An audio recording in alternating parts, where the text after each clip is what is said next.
연금 없는 80세의 하루 실제 이야기예요. 알람 시계는 없습니다. 필요도 없죠. 내 몸이 알람이거든요. 새벽 4시 30분. 어김없이 눈이 떠집니다. 젊었을 때는 밤 12시에 자서 아침 7시에 일어났는데 이제는 밤 9시에 누워도 새벽에 깹니다.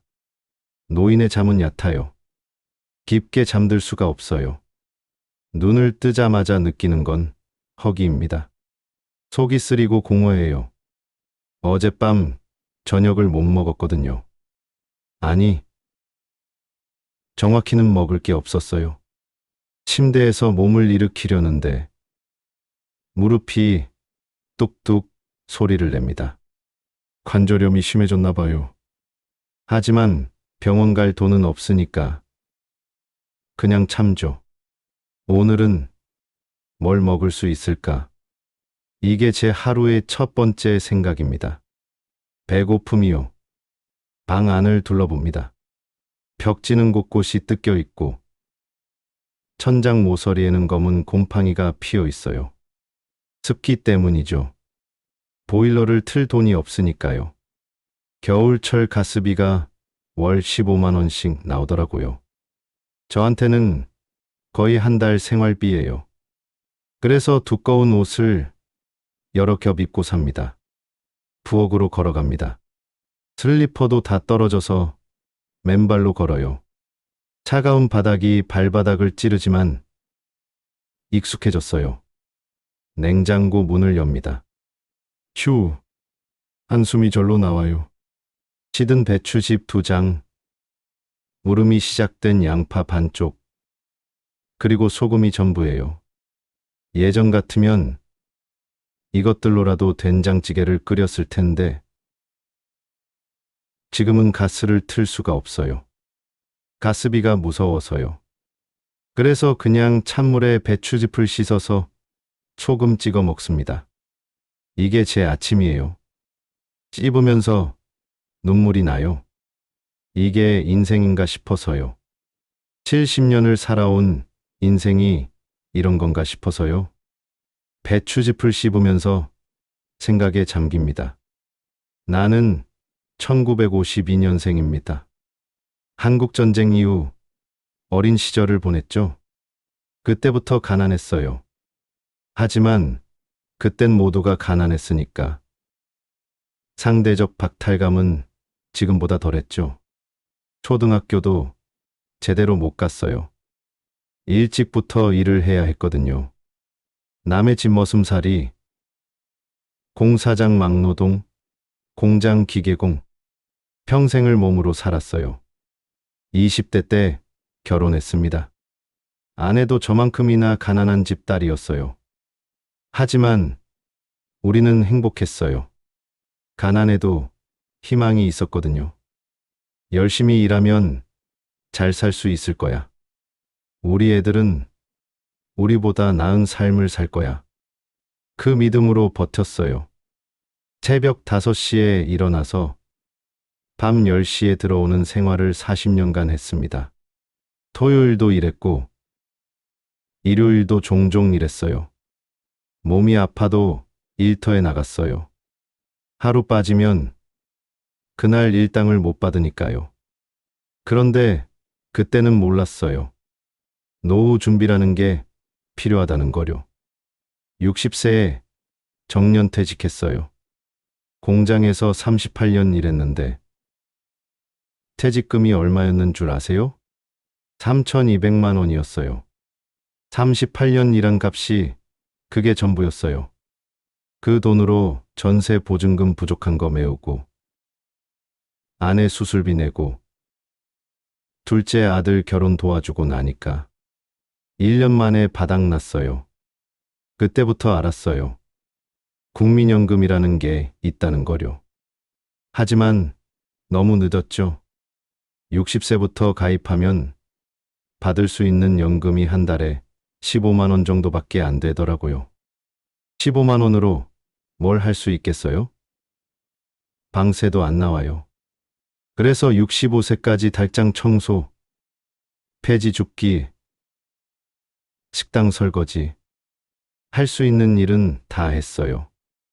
하루 종일 일해도 이에 3만 원이 전부였지만요.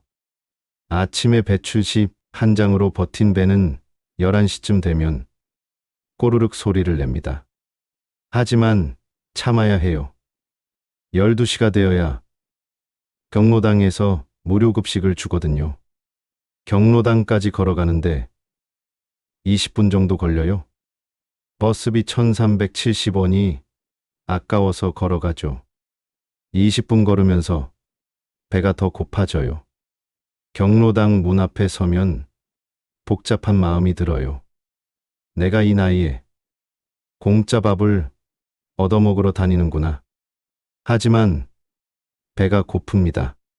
자존심을 삼켜야 해요. 줄을 섭니다.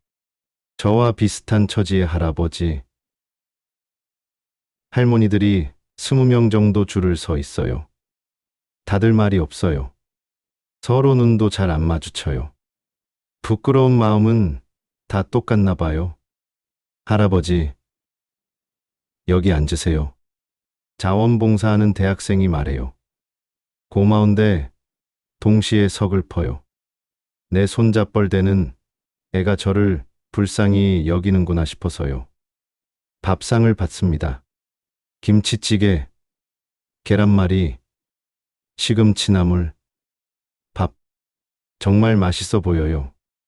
하지만 목이 메어서 잘 넘어가지 않아요. 평생 일만 했는데 왜 이렇게 살아야 하지? 경로당에서 나와 집으로 돌아옵니다. 점심 한 끼를 먹었으니 오늘은 그나마 나은 날이에요. 집에 들어서면 적막함이 저를 덮어요. 예전에는 아내가 있었어요. 밥 먹었어. 몸은 괜찮아. 물어봐주는 사람이 있었죠. 이런저런 얘기를 나누면서 시간이 갔어요. 아내가 세상을 떠난 지 5년이 되었어요. 당뇨 합병증이었어요. 병원비가 너무 많이 들어서 치료를 제대로 못 받았죠. 그게 지금도 가슴 아픕니다. 혼자 사는 집은 정말 조용해요. 시리개 소리만 똑딱똑딱 들려요. TV라도 켤까 하다가 말아요. 전기료가 걱정되거든요. 한 달에 2만 원 이상 나오면 부담스러워요. 그래서 그냥 창밖을 바라봅니다. 젊은 사람들이 바삐 오가는 모습, 아이들이 뛰어노는 모습, 멀게만 느껴져요. 나도 저런 시절이 있었는데 휴대폰이 울립니다. 큰아들에게서 온 전화예요. 아버지, 안녕하세요.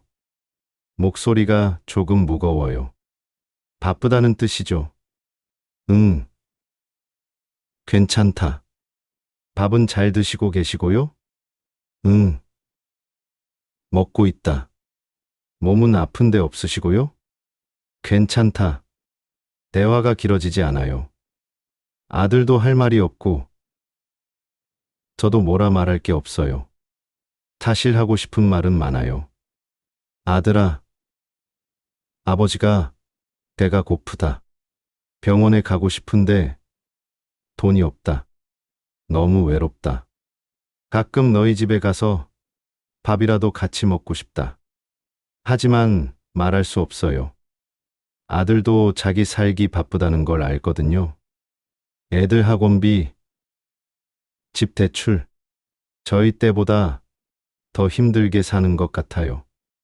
그럼 아버지, 몸 건강하세요.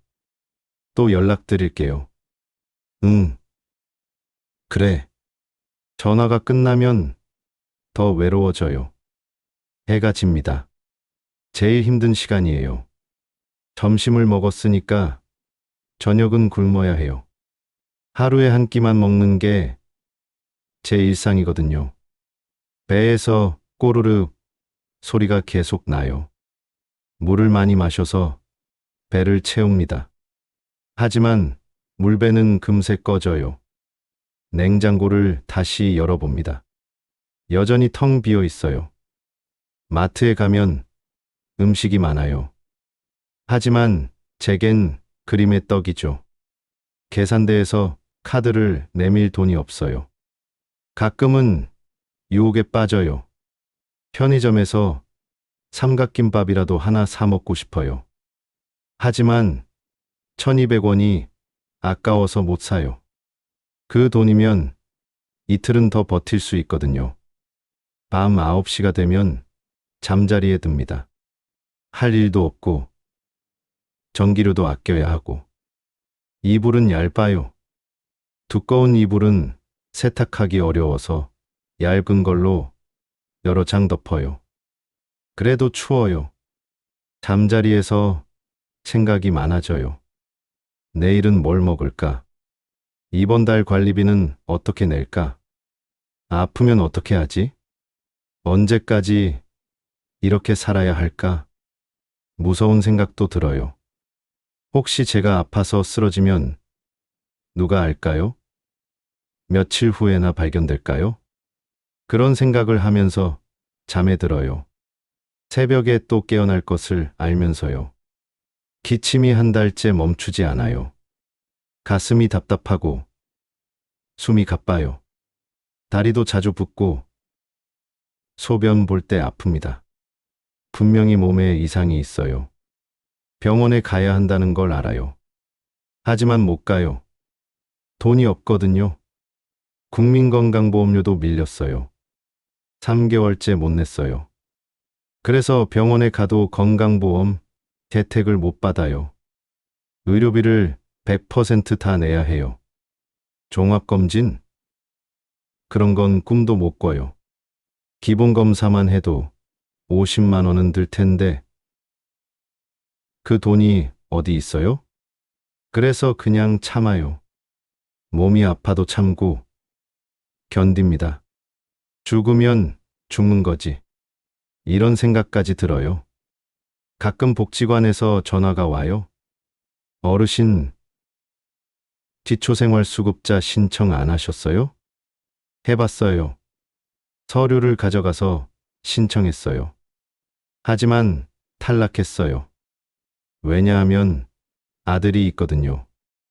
아들 소득이 있으니까 부양 가능하다는 거예요. 하지만 현실은 달라요.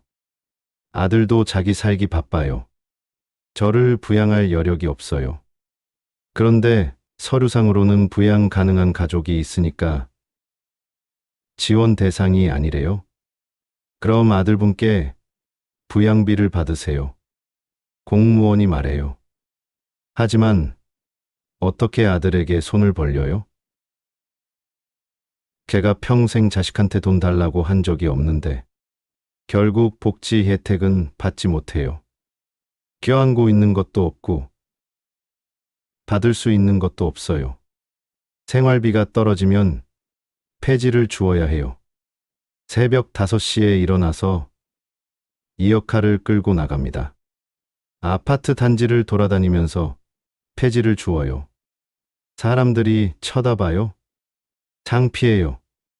하지만 살기 위해서는 어쩔 수 없어요. 하루 종일 걸어서 폐지를 주우면 5에 6천 원 정도 벌어요. 그 돈으로 라면을 사거나 빵 한 봉지를 사요. 젊은 시절에는 상상도 못했어요. 내가 이런 일을 하게 될 줄은. 하지만 이것도 감사해요. 적어도 스스로 번 돈으로 먹을 수 있으니까요. 추석이나 설날이 되면 더 외로워져요. 예전에는 온 가족이 모였어요. 제가 차례상도 차리고 세배도 받고 그런 날들이 있었어요. 지금은 혼자예요. 아들들은 각자의 집에서 명절을 보내요. 저를 초대하지 않아요. 아마 부담스러워하는 것 같아요. TV에서는 온 가족이 모여서 웃고 있는 광고가 나와요.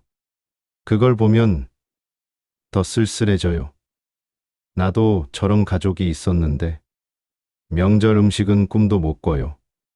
전을 부칠 기름도 없고 고기 살 돈도 없어요. 그냥 평소처럼 굶거나 편의점에서 삼각김밥 하나 사서 명절을 보내요. 요즘 들어서 부고 소식을 자주 듣게 되었어요. 같이 공장에서 일했던 김 씨도 갔고, 옆집에 살던 박 씨도 갔어요. 다들 저와 비슷한 처지였어요. 장례식장에 가고 싶지만 못 가요. 부조금도 부담스럽고 교통비도 아까워서요. 친구가 하나씩 세상을 떠날 때마다 생각해요. 다음은 내 차례일까? 무서워요. 죽는 게 무서운 게 아니라 혼자 죽는 게 무서워요. 아무도 모르게 죽는 게 무서워요. 가끔 젊은 사람들을 보면 답답해요. 아직 젊은데 뭔 연금, 지금 당장 살기도 바쁜데 노후 준비? 나는 그때 가서 생각할래. 저도 그랬어요. 젊을 때는 늙는다는 게 실감이 안 나더라고요. 나이 드는 건 남의 일인 줄 알았어요. 하지만 노후는 갑자기 찾아와요. 어느 날 갑자기 늙어 있고 일할 수 없게 되고 돈이 없게 되어 있어요. 여러분, 제발 지금부터 준비하세요. 한 달에 10만 원이라도 좋으니까 꼭 저축하세요. 연금도 가입하세요. 저처럼 되지 마세요. 80살에 폐지 줍는 인생은 정말 비참해요. 밤 9시 잠자리에 듭니다. 오늘도 하루를 버텼어요. 점심 한 끼를 먹었으니까 그나마 괜찮은 날이었어요. 내일도 새벽 4시 30분에 눈이 뜰 거예요. 그리고 또 배가 고플 거예요. 하지만 살아야 해요. 살아 있어야 희망이라도 있으니까요. 언젠가는 상황이 나아질 수도 있으니까요. 아들들이 여유가 생겨서 저를 돌봐줄 수도 있고, 정부에서 노인 복지를 더 늘려줄 수도 있고, 그런 희망으로 버티고 있어요. 제 이야기가 여러분에게는 먼 얘기처럼 들릴 수도 있어요. 하지만 이건 현실이에요. 대한민국 노인 빈곤율이 OECD 1이라는 게 무슨 의미인지 아시겠어요? 저 같은 노인들이 정말 많다는 뜻이에요. 여러분의 부모님도 지금 이런 상황에 있을 수도 있어요. 그런데 자식들한테 말 못하고 혼자 버티고 있을지도 몰라요. 한 번쯤 부모님께 안부를 물어보세요. 정말 괜찮은지, 돈은 있는지, 아픈 곳은 없는지. 그리고 여러분 자신의 노후도 준비하세요. 지금 당장 시작하세요. 제발 저처럼 되지 마세요. 이 이야기는 현재 대한민국에서 벌어지고 있는 실제 상황입니다. 통계청 발표에 따르면 65세 이상 노인 4명 중 1명이 빈곤선 이하의 삶을 살고 있습니다. 이는 단순한 숫자가 아닌 실제 누군가의 아버지, 어머니, 그리고 미래의 우리 자신의 모습일 수 있습니다. 여러분의 좋아요와 구독이 이런 현실을 더 많은 사람들에게 알리는 힘이 됩니다. 댓글로 여러분의 생각을 들려주세요.